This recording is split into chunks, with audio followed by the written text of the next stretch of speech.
Thank you, Grace. I love you. And she's amazing. I still think of her as the little 2-year-old at the farm that was, about the size of the chickens, that she'd pick them up and carry them around and find a way to entertain herself. Like the picture on Heidi's keynote, she was the company mascot. Like some companies have pets. Grace was our company mascot, and she'd just wander around, and employees would share their lunch with her, and she'd help with jobs. And I remember one time, Fred and Alice, Heidi's parents, were putting stickers on Scentsy bars, and they needed some stickers. And so they asked Grace to go get them. And she was maybe 3 years old at the time. And she would match up the color and then the words before she could read. And that's, I think she learned, like blueberry cheesecake might have been the first word she ever learned to read. But she's grown up with Scentsy, and she's grown up so well. So we love you, Grace. Now, I know that you have been hearing a lot about No Limits over the last week, and maybe the last 3 weeks if you started following us during the Region 1 SFR in Austin. But I think that a lot of us have a much better idea of what a No Limits life looks like now.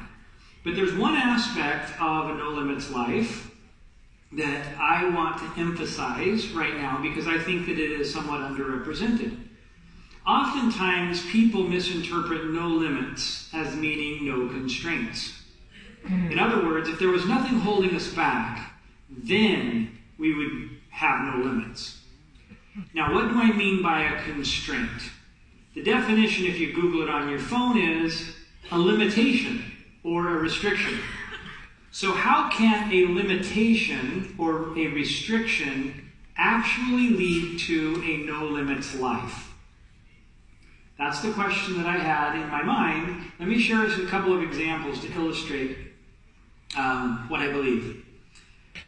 First, most of you have heard at least part of Heidi's and my story, in the beginning of the Scentsy story. And as you probably know, I've always been an entrepreneur my whole life. I had a couple of jobs that lasted less than 6 months each. For 15 years before Scentsy, I was an entrepreneur, and I had a business selling products at fairs and shows like car wax and kitchen gadgets. You know, the things that slice and dice, don't crack, chip, or peel. Had a microphone like this, and I would get up and do demonstrations. That business was struggling. Heidi and I owed about $1.1 million US, and that was when we were 35. That's an accomplishment in and of itself, being able to owe that much. But we had, with our business and our home and some things, we had about $400,000 in assets. So when we talk about being $700,000 in debt, that's how we come to that number. But we owed $1.1 million, and our average interest rate on that debt was around 20%. And most of it was on credit cards or in lines of credit from the bank, and so it was very expensive. Now, during that time, I personally felt broken. I questioned my decisions, I questioned my ability, I even questioned my worth. Our family financial situation and my personal opinion about the decisions that I had made in my life were on a serious downhill, like Heidi talked about. Now, I asked myself this question a lot. What if, back in February of 2004, a month before I met Kara and Colette at that home show, that I bought a winning lottery ticket that paid out $1 million? How much would have changed? How much worse would our lives be? The constraint of our debt, the depth of that financial trial, the personal pain that I felt of my failure, and my inability to see a bright future created enough tension to focus, our energies as a family to overcome the debt, our trial, our failure, and our lack of vision. Now, we often talk about Heidi and I being the rudder and the sail. Now, if there are no obstacles and no place for a ship to go, the ship doesn't need a rudder. But a ship without a rudder can't go where it wants to, and it is quickly lost when even the smallest obstacle gets in its way. Here's another example. A kite needs a string. The string doesn't limit the kite. The string provides the tension necessary to focus the energy of the wind on the kite so the kite can fly. Traffic laws are another example of a constraint that allows us to exceed our limits.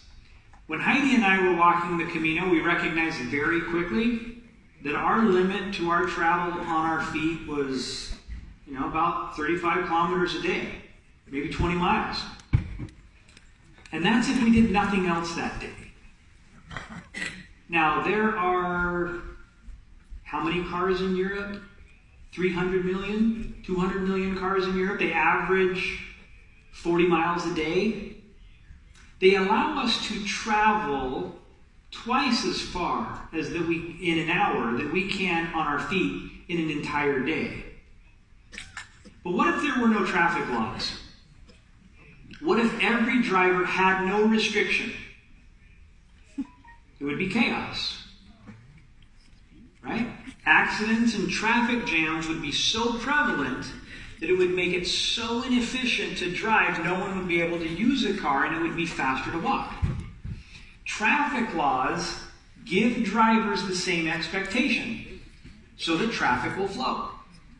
Not being able to do what we want on the road actually creates the tension that focuses the energy of the car to help us overcome the limits of using our feet for travel. Now, another great example is from Heidi's 2015 keynote, when she introduced the butterfly as the symbol of Scentsy. And I think you'll hear from Amanda Gore about this as well tomorrow, about the transformation that happens inside a chrysalis as the caterpillar goes into a shell in order to emerge as a butterfly. It goes into the shell, a constraint, so that it can emerge to have a no limits life. We must harness the limits around us. Agreeing to the limits of traffic laws to travel farther, or entering the limits of a chrysalis to transform into a butterfly, are both demonstrating the same principle. If we are kites and we want to fly, we need strings in order to do so. Now let me share an old story with a new version. Now this is something I shared a decade ago. It's called A Frog in a Well. And I did it at our first big Scentsy family reunion that we had outside of our hometown in 2009. And I'll tell you the story, and then we can talk a little bit about how it relates to a no limits life. Okay, so there once lived a community of frogs at the bottom of a well. Their entire life was spent there, so it was all they knew. They were content enough. There was enough food, a comfortable place to sleep. There were lots of other frogs with whom they could spend their time.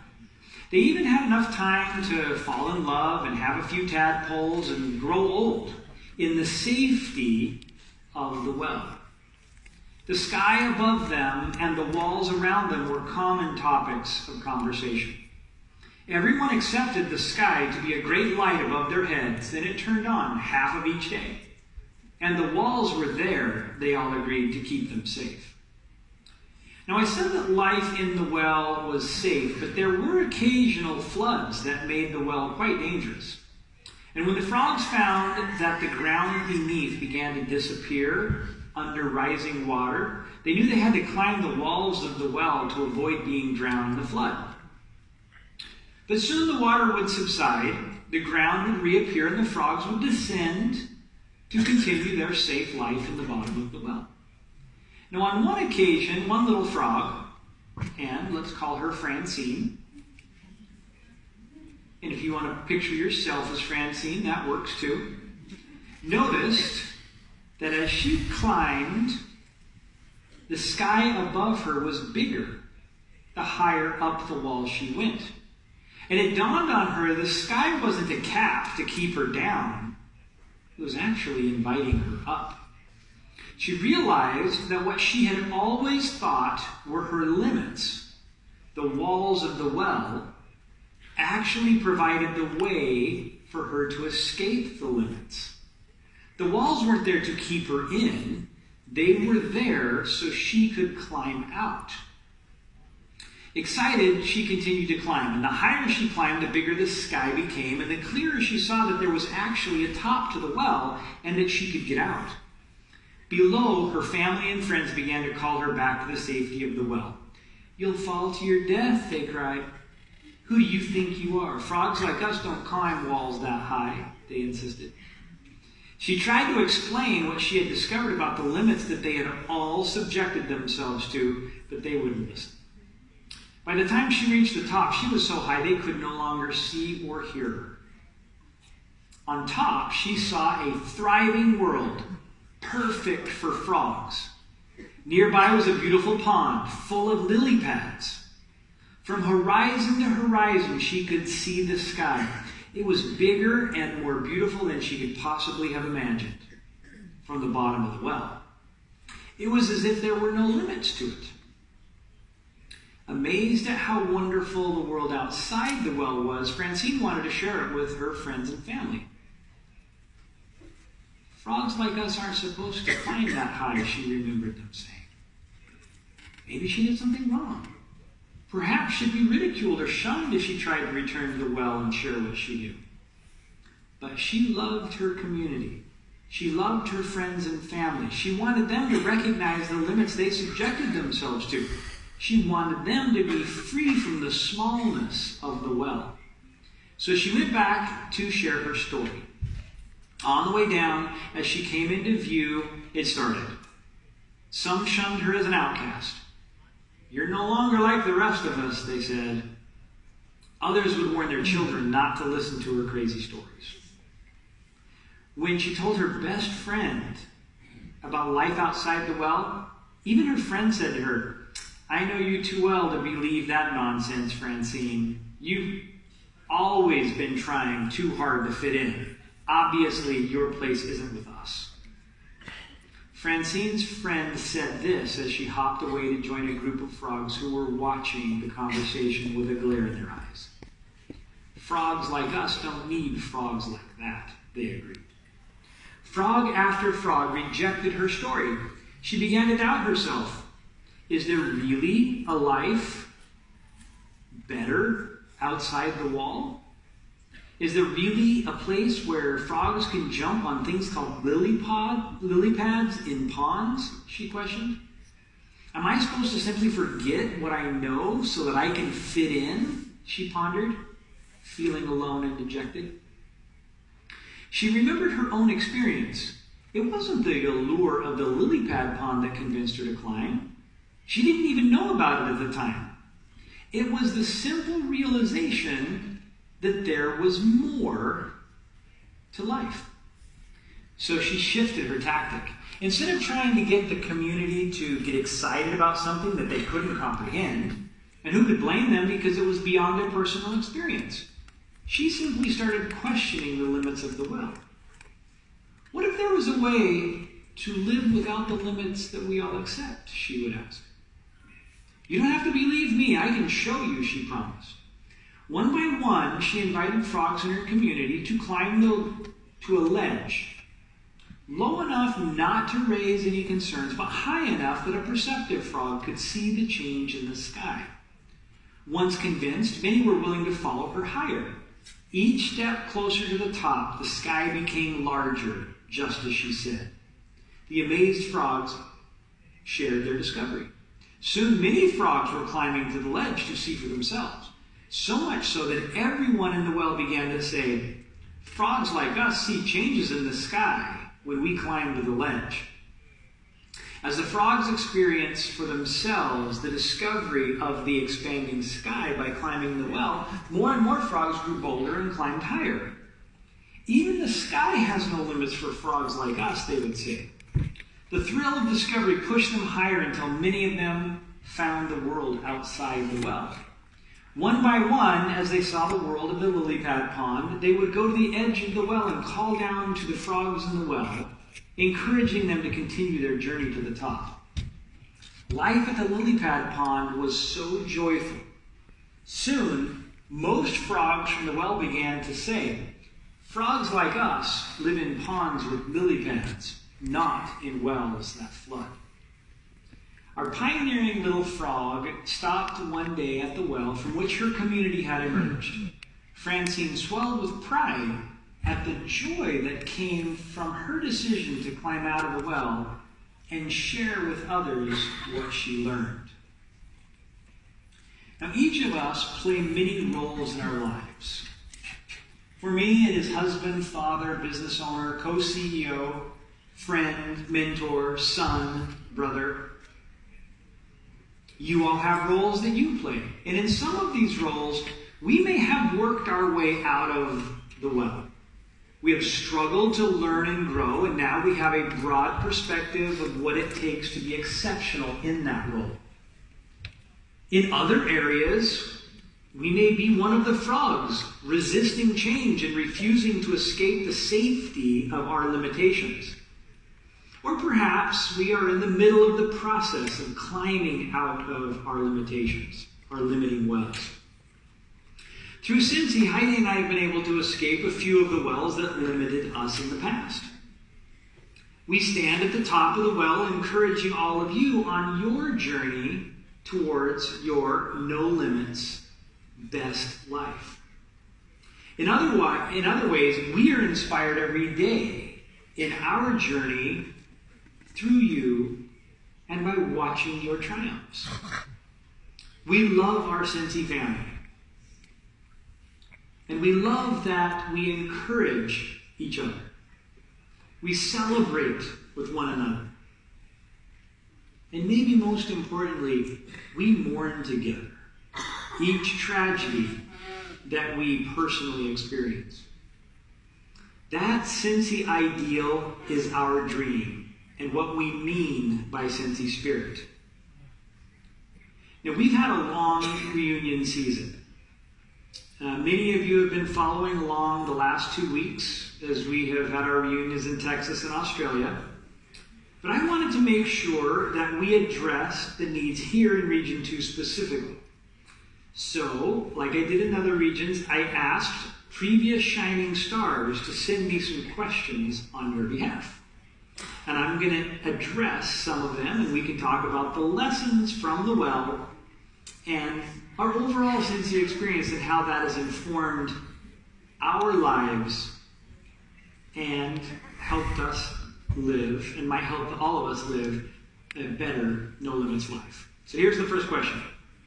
Actually, there's two. I'm going to address two of them together. One shining star asked, "In my journey, I'm often making mistakes and learning from them. But often for me, a mistake turns out to be the best thing that's happened to me. What is the best bad decision that you ever made?" Now, I think if they asked Heidi, she'd say marrying me. But I hope that was a good decision in hindsight. It was my best decision, but anyway. Brownie points. Is that what you call them here? Brownie points?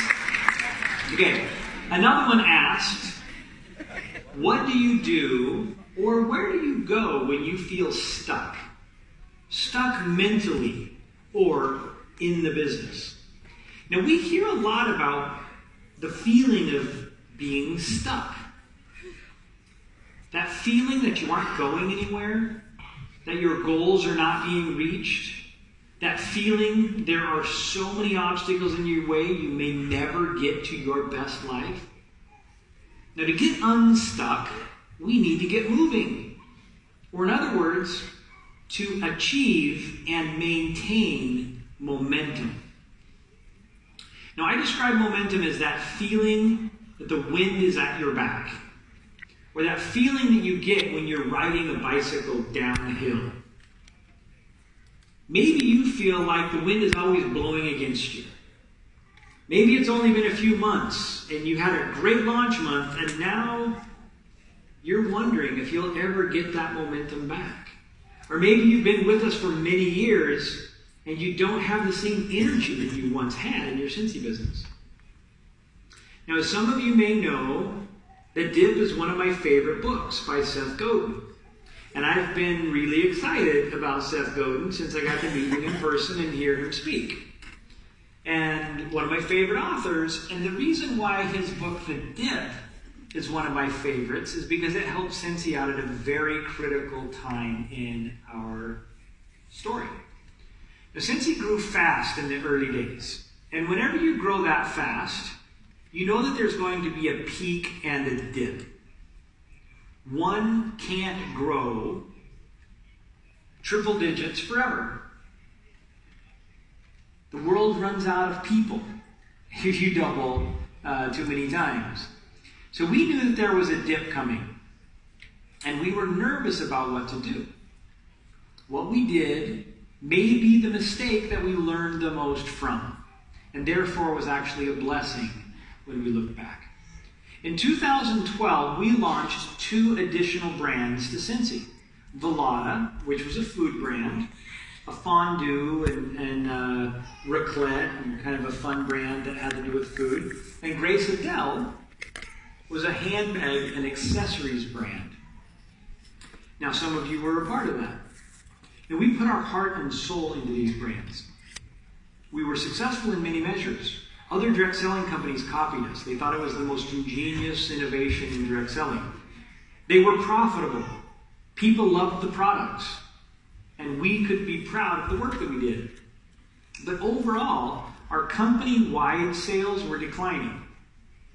Our attention as a collective company was starting to get fragmented. And as Heidi and I talked about this, we wondered what to do. And this is when I found the book, The Dip, where Seth brings up a concept that I think is brilliant. And I'm going to paraphrase him a little bit. Said, the saying that winners never quit may be the dumbest thing anybody's ever said. Winners quit all the time. They just quit the right things. Now, I'm sure that LeBron James, do you know who LeBron James is? He's maybe the best American basketball player of our time, and maybe ever. Now, he could have been great at any sport, but he quit playing baseball, American football. I'm sure he even played real football at some point, but he quit doing all of those things to be the greatest basketball player of our time. Now, we could have been great at handbags and accessories, or a great food company, but we quit those things so that we could be the best fragrance company in the world. Now, this brings me to the lesson that I remember teaching a long time ago. I call it prune to bloom. And when we grow in life and in our business, there's a lot of conflict that grows along with us. So, as you're growing in your life and in your business, if you have one of those uphill climbs and everything is going right for you, there are things that come along that are going to weigh you down. Just like a rose must be pruned in order to produce beautiful flowers, from time to time, we have to stop doing the wrong things that weigh us down. Now, how do you prune a rose? First, you cut out all the dead, decaying, and destructive branches. And we all have dead, decaying, and destructive things in our lives. They can be bad habits that we need to overcome. Toxic relationships that hold us back. Now, James Clear, the author of the book Atomic Habits, gave us some really good insight in Austin to help us overcome bad habits. I highly recommend that you read his book if you're looking for ways to get rid of a bad habit, or maybe to pick up a good habit. Because once we get rid of the bad things in our lives, the dead, decaying, and destructive, There's a whole bunch of good things, a lot of good branches on that rose bush that we must choose from. Now, one of the greatest challenges that we will ever face in our lives is choosing the best among the good. A good life is the enemy of your best life. Getting to the point where we can choose only the best in our lives is how we transcend into a no-limits life. So once we cut out the dead, then we cut out the conflict. But even then, there are still branches, the ones we've chosen, the ones that are good. We have to prune them back. We need to refine our systems until we can concentrate all of our strength into those things that will lead to our greatest rebirth, which is exactly what happens when you prune a rose. It gets stronger, it grows straighter, and has more and larger flowers. So if you're struggling with your business, look for the things that you can cut out so that you can concentrate your efforts on the things that you do best. And don't worry about the things you might regard as mistakes. They are part of life, and if you keep climbing out of the well, even mistakes allow you to learn and grow. Just make sure that you prune mistakes from your life so they don't define you. Okay? Let's look at another question. It wasn't really a question. It was more a command. Define how you feel deep down. That kind of came out. It was more of a suggestion, not a command. Okay. Define how you feel deep down about what you, Heidi, Kara, and Colette have created and the ripple it has caused all over the world. Now, Heidi and I frequently talk about Scentsy as a family. That touches me most deeply. The positive impact that Scentsy has in the world is not measured by money or prestige. It is measured in improved lives of the people who choose to be part of our family. Again, Seth Godin, he uses a different metaphor than family, but it works the same. In his book, Tribes, Seth Godin talks about how humans connect with each other. In speaking of the ripple effects that we can have on each other, he talks about a certain type of tribe member, the heretics. Now, we love, the home office, Heidi and me, we love to see heretics when they're innovators that push the envelope on what's possible, when they show us a new and better way. They extend the positive ripples that Kara, Colette, Heidi, and I started. We want to champion innovation so that the Scentsy community gets better. We see hundreds of good heretics that challenge the status quo and bring about positive change. In his book, Seth says, heretics are the new leaders, the ones who challenge the status quo, who get out in front of their tribes, who create movements. But there are also heretics that screw everything up. It's the equivalent of driving on the sidewalk, or maybe the opposite way down the freeway, because they think they'll get there faster. I'm talking about those who blaze a new path by breaking the rules that set our common expectation. And they do this at the expense of others. So if you want to know what makes Heidi and me sad, more than anything, is when consultants disrespect others in the Scentsy family, or our tribe of consultants, by violating our Scentsy standards or company policies. Not because it harms us, but because when you break the rules, you violate the trust that holds us together as a Scentsy family. We need cohesion to hold us together. And when one stands up in the front of the theater, right now, if you stood up in the theater, then the people behind you would have to stand up in order not to be blocked. It makes it more difficult for everybody behind you, even if you get a better view. Soon what would happen is the entire place would be standing with the exact same view, but you would be less comfortable. And then it wouldn't benefit anybody. Now, we have policies and we have standards for a reason. Standards allow us to differentiate the good heretics from the bad heretics. The good heretics push us along. They set the temperature in the room that everybody else strives to reach. That's who we recognize on the stage today. The bad heretics use their position to take advantage of a community they have promised to support. Finding a new market or clever ways to market your business or a product is what a good heretic does. Breaking rules, weakening the cohesion that holds us together, is what a bad heretic does. Now here's how to judge inside your mind whether you're good or bad here. When your motivation is to compete with or outshine others, watch yourself. There is a difference between inspiring others and outshining others.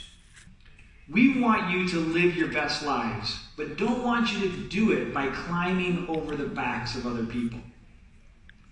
Respecting others includes respecting their opinions, even when they disagree with our own. And this leads to another question. She says, I'm always very honest with my customers and hosts. If they ask me about our products, which one I like or dislike, I would, or like when they ask me about products, which one I like or dislike, I would like to ask Orville which of our products he personally dislikes in the upcoming catalog. Now, I have to be honest. I learned a long time ago in Scentsy that I don't let my personal opinion get in the way. Because that I've learned over the years that my opinion is often different than the opinion of others. One, I'm a guy, and most of you are women. So, by imposing my opinion on others, I actually limit them. Some of our best-selling fragrances are ones that I won't warm in our home because I personally don't like them.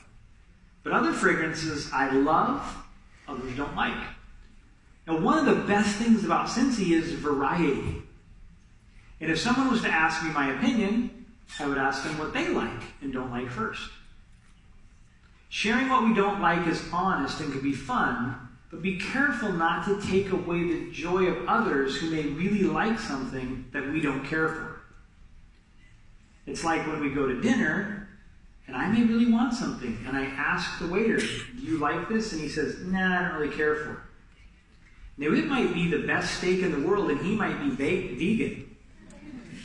And if I give up the best steak in the world because a vegan waiter said he doesn't like it, I'm missing out, right? So, what don't I like? I will tell you one thing, but it might ruin your experience. You want to hear it anyway? I'll tell you. I don't really like mini warmers.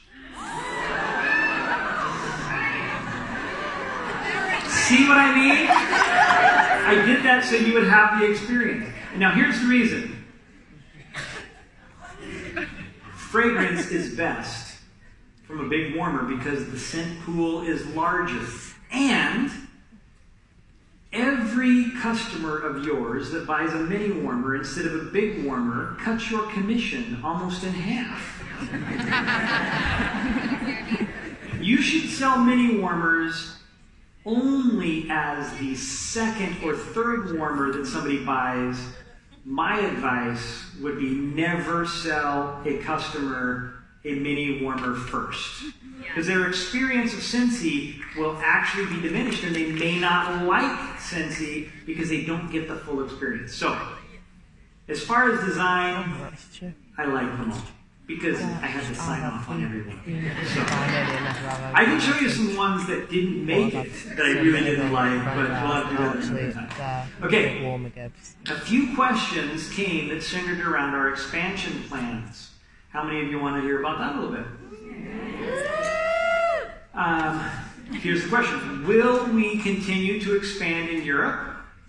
And what are your ideas of expanding during the next few years? Now, here's what I'll say. Everything starts and ends with our mission statement: to bring value to the world by providing an industry-leading, family-friendly business opportunity. So, world, business opportunity. Selling creative, artistic, high-quality products that warm the heart, enliven the senses, and inspire the soul. That's always been the case. It always will be. Bringing value to the world means expanding the opportunity to more people and more places in the world. And we're super excited about October 16th and inviting all of our Dutch friends to join us.